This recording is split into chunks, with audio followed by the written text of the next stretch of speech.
ఈ లోకంలో మనకు బాధ్యతనిచ్చాడు. మనకేమి ఇచ్చాడు? బాధ్యతనిచ్చాడు. చాలాసార్లు పిల్లల మీద మనం ఏమి కలుగుతామంటే హక్కులను కలిగి ఉంటాం, మంచిదే.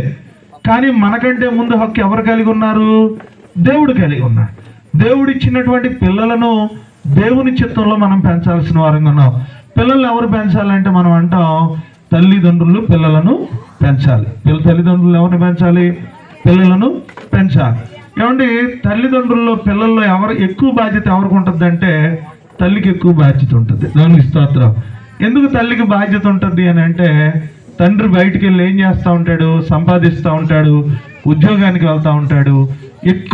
ఎక్కువ సంబంధాలు పిల్లలకి ఎవరితో ఉంటాయి? తల్లితో ఉంటాయి. దేవుని బిడ్డల బైబిల్ గ్రంథంలో చాలా చక్కగా పెంచగలిగినటువంటి తల్లుల గురించి మనం ఆలోచిస్తే మోషేని తన తల్లి చాలా చక్కగా పెంచగలిగింది. దేవునికి స్తోత్రం. మోషేని చాలా విజయవంతంగా పెంచగలిగింది. మోషే విషయంలో ఎక్కడ కూడా అసలు ఇంకా ఆలోచించే అవకాశం లేకుండా పెంచగలిగింది. మరొక తల్లి బైబిల్ గ్రంథంలో మనం చూస్తే సమూయేలు యొక్క తల్లి చాలా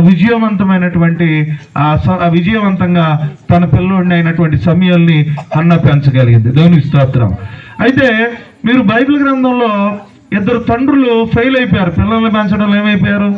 ఫెయిల్ అయిపోయారు. తల్లులు అయితే సక్సెస్ అయ్యారు, కానీ తండ్రులు ఫెయిల్ అయినట్టుగా గమనిస్తున్నాం. ఎవరంటే ఏలీ తన పిల్లల్ని పెంచడంలో ఏమైపోయాడు? ఫెయిల్ అయిపోయాడు. దేవుని బిడ్డల సమూయేలు కూడా తన పిల్లల్ని పెంచడంలో ఏమైపోయాడు? ఫెయిల్ అయిపోయాడు. అంటే తల్లిదండ్రులు ఇరువురు బాధ్యత ఉంది పిల్లల్ని పెంచడంలో. ముఖ్యంగా తల్లి బాధ్యత ఎక్కువగా ఉంది కాబట్టి తల్లి పిల్లల్ని పెంచడంలో చాలా బాధ్యతను తీసుకోవాలి. దేవునికి స్తోత్రం. అంటే తల్లి యొక్క బాధ్యత చాలా ఉంది. మొదటి సమూయేలు గ్రంథం 1వ అధ్యాయం 11వ వచనంలో మనం చదివినప్పుడు దానిలో ఇంచుమించుగా చాలా మాటలు మనతో మాట్లాడుతూ ఉన్నాయి. కానీ కొన్ని విషయాలు మనం గమనిస్తే మన పిల్లల విషయంలో, దేవుడు మనకి ఇచ్చినటువంటి పిల్లల విషయంలో బైబిల్ ఏమని సెలవిస్తుందంటే మలినం అవ్వకుండా మన పిల్లల్ని పెంచాలట. ఏమవకుండా అండి? మలినం అవ్వకుండా. కొన్నిసార్లు మీరు చూడండి, ఈ సర్ఫ్ ఎక్సెల్ కానీ లేకపోతే టైడ్ కానీ కొన్ని అడ్వర్టైజ్మెంట్లు ఇచ్చేటప్పుడు పిల్లలకు వైట్ యూనిఫామ్ వేసి పంపిస్తారు. వైట్ యూనిఫామ్ వేసి పంపించగానే ఆడెక్కడో మురికిలో ఆడొస్తూ ఉంటాడు. వాడు ఆడొస్తూ ఉంటే పిల్లల్ని గోపడుతూ ఉంటే వాళ్ళు ఏమంటారంటే టైడ్ ఉందగా అంటారు. ఏముంది? టైడ్ ఉందగా అంటారు. అంటే ఈ శరీరాన్ని, ఈ బట్టలకి ఒకవేళ మలినమైతే ఈ లోకంలో రకరకాలైనటువంటి వాడుకోవచ్చేమో, కానీ వీటికంటే ఎక్కువ మలినమయ్యే పరిస్థితులు ఉన్నాయి పిల్లలకి. అందుకే మీరు బాలుడు నడవలసిన త్రోవనికి మీరు చూడండి, ఇంటి పక్కన పిల్లలు ఆటలాడుతూ ఉంటారు. ఆటలాడుతూ ఉండంటే వారు ఆటలాడే ఆటల్ని మనం గమనిస్తూ ఉండాలి. దేవుని బిడ్డలారా, నోట్లోంచి మురికి మాటలు వస్తూ ఉంటాయి. మురికి మాటలు వస్తూ ఉంటాయి. మనకేంటంటే కొన్నిసార్లు మా ఊర్లో ఒక ఆయన ఉన్నాడు, వాళ్ళ ఆవిడనే తిడుతున్నాడు. వాళ్ళ ఆవిడని ఏదో తిట్టాడట. వాళ్ళ అబ్బాయి తిడితే చెప్తున్నాడు, మా ఆవిడని బాగా తిట్టాడండి అని చెప్తున్నాడు గొప్పగా. ఏమండి, తల్లిని చిన్న బిడ్డ తిడితే ముద్దు అనుకుంటారు కొన్నిసార్లు. లేకపోతే నాన్నమ్మని తిడితేనో అమ్మమ్మని తిడితేనో ఏదో సరదాగా కొంతమంది ఫీల్ అవుతారు.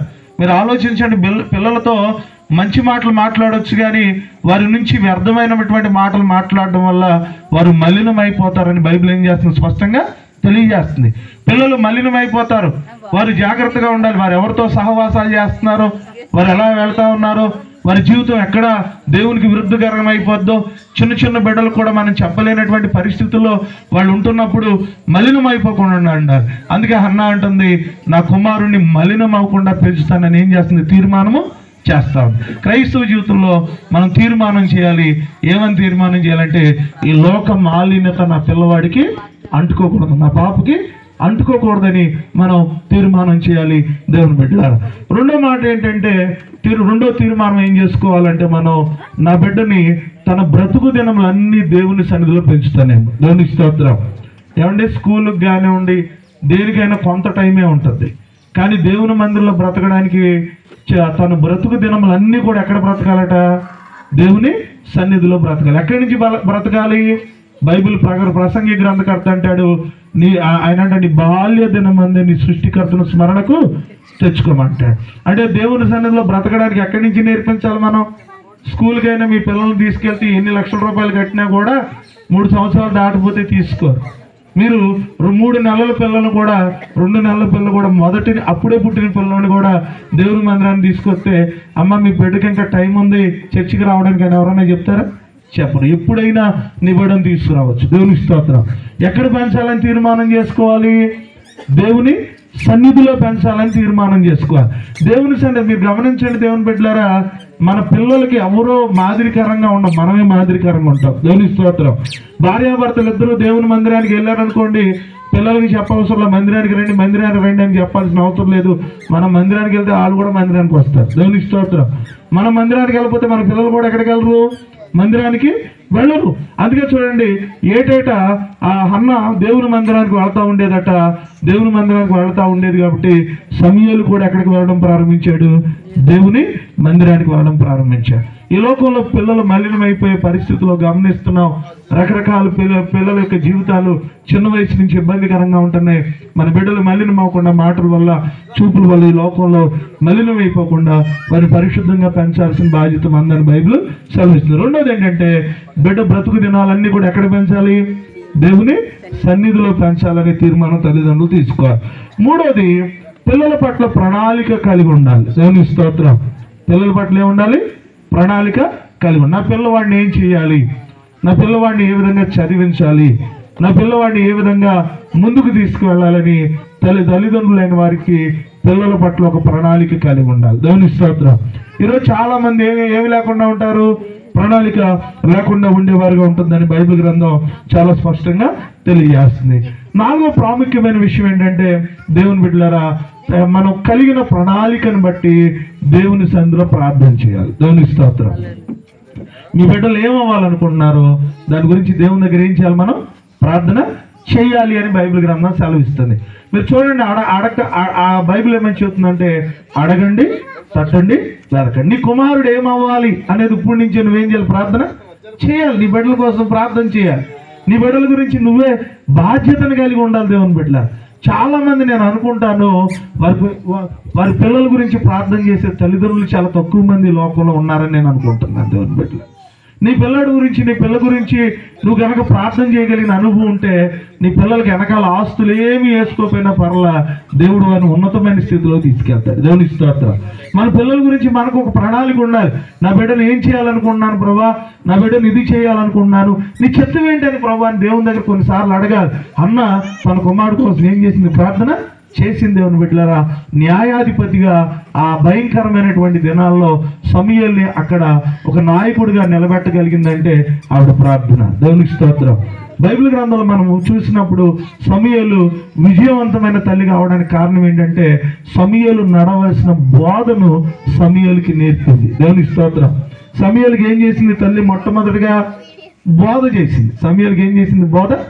తల్లిదండ్రులు ఏం చేయాలి? మొట్టమొదటిగా బోధ తల్లే చేయాలి. మొట్టమొదటిగా తల్లి ఏం చేయాలి? ఏమన్నా మాట్లాడమన్నా తల్లే చెప్పాలి, మాట్లాడకూడదన్నా తల్లి చెప్పాలి. దేవుని స్తోత్రం. సమూయేలుకి ఏం చేసింది? తల్లి బోధ చేసింది. సమూయేలుకి ఆరాధించడం నేర్పింది. సమూయేలుకి ఆరాధించడం నేర్పి. ఏమంటే చూడండి, పుట్టంగానే మా మావయ్య అని ఎవరికి తెలియదు, లేదా మా అత్త అని ఎవరికి తెలియదు. మా మావయ్య అని తల్లి నేర్పితేనే అది తెలిసిద్ది పిల్లలకి, అది మనకి తెలిసింది. మా నాన్నమ్మో మా అమ్మో అని తల్లి నేర్పితేనే తెలిసింది. అలాగే హన్నా నేర్పింది. ఏమని నేర్పింది? ఈ నీ దేవుడయ్యా, ఈయన నువ్వేం చేయాలి? ఆరాధన చేయాలని చెప్పింది.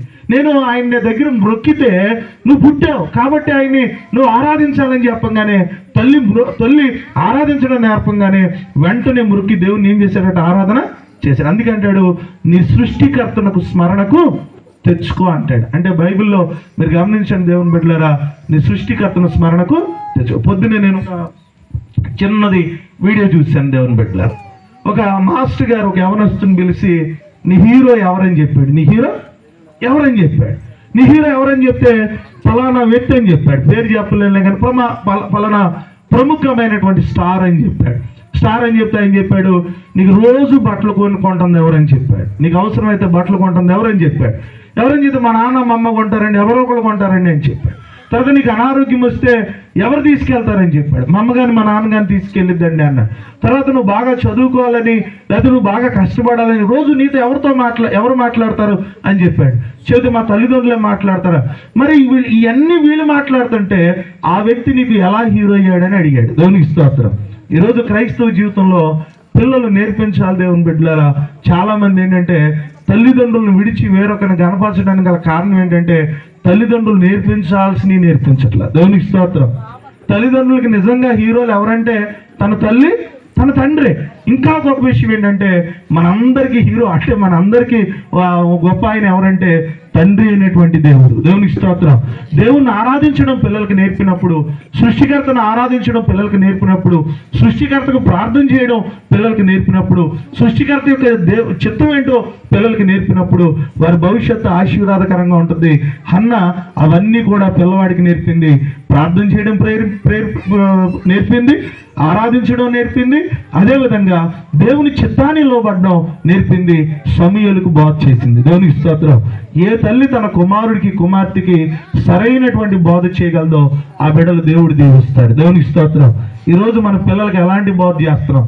ఎవరైనా కోపం వస్తే కొన్నిసార్లు పిల్లలు ఎలా ఉంటారో తెలుసా? ఎవరికన్నా గొడవ అయితే వాళ్ళతో మాట్లాడబాకు, వీళ్ళతో మాట్లాడబాకు, వాళ్ళతో మాట్లాడబాకు. తల్లిదండ్రులు ఎప్పుడు కూడా అలాంటి బోధ నేర్పకూడదు. దేవునికి స్తోత్రం. లేదా వాళ్ళు నిన్నేమన్నా అంటే కొంతమంది వింటాం, నిన్నేమన్నా అన్నాడు ఇంకో 10 అంటారు కొంతమంది. ఆ బోధ నేర్పకూడదు పిల్లలకి. పిల్లలకి ఏ బోధ నేర్పాలంటే దేవుని చిత్తం, విధేయత, దేవుని ఉద్దేశాలు నేర్పినప్పుడు వారు ఆశీర్వాదకరంగా ఉంటారు. హన్న సమూయేలుకి నడవలసిన త్రోవను నేర్పింది. గొప్ప ప్రవక్తగా దేవుడు ఏర్పాటు చేసుకున్నాడు. దేవుని స్తోత్రం. అలాగే దేవుడు ప్రేమించి నేను అనుకుంటున్నాను సమూయేలు హన్నాకి ఎలాగ ఇచ్చాడో నేను అనుకుంటున్నాను లేఖ్యాకి తర్వాత మారిబాబు దేవుడు ప్రేమించి అలాగే ఇచ్చాడు. దేవుని స్తోత్రం. ఆ బిడ్డ నేను అలాగే పెంచి దేవుని మేము ఆయన పెట్టిన పేరేంటో తెలుసా? జ్ఞాన వికాస్. దేవునికి స్తోత్రం. అంటే ఆయన సొలొమోను జ్ఞానం అంట భూమి ఆంతముల నుంచి ఆ శాబాదేశపు రాణి ఆయన చూడడానికి వచ్చిందంట. దేవునికి స్తోత్రం. ఆయన సీలేరికే కాకుండా చాలా జ్ఞానం వికసించాలి అంటే, ఆయన జ్ఞానం అనేక దేశాలకు వెళ్ళిపోవాలంటే ఆయన అంటాడు, బైబిల్ గ్రంథం యాకోబు రాసిన 1 వచ్చింది, మీలో జ్ఞానం తక్కువగా ఉంటే నన్ను అడగండి. ఆ జ్ఞానం ఎవరిస్తారు? కొంతమంది పేరుకు పెట్టుకున్న దానికి సార్థకం చేయబడాలి. దేవుని స్తోత్రం. ఆ జ్ఞానం ఆ దేవుడు ఇవ్వాలి అంటే ఆ దేవుని దగ్గర ప్రార్థన చేస్తే దేవుడు మంచి జ్ఞానం ఇస్తాడు. విన్నట్టున్నాడు ఆయన సూటు గీటు వేసుకొచ్చి నేను అన్నీ అంటున్నానండి అని చెప్తున్నాడు. దేవుని స్తోత్రం. ఈ కొద్ది మాటలు దేవుడు మన వీరికెళ్ళలో దీవించి ఆశీర్వదించును గాక. ఈ సమయంలో కేక్ కటింగ్ భార్య భర్తలు చక్కగా వేదిక మీదకి వస్తే తల్లిదండ్రులు మారిబాబు లెక్కే తల్లిదండ్రులు మీ అమ్మ నాన్నగారు వచ్చా ఎవరు ఇంకా ఇంపార్టెంట్ అయితే పిలిస్తే పైకి వస్తే ముగించేద్దాం. ఆ భోజనాలు ఏర్పాటు ఎవరికైనా చెబితే మన వాళ్ళకి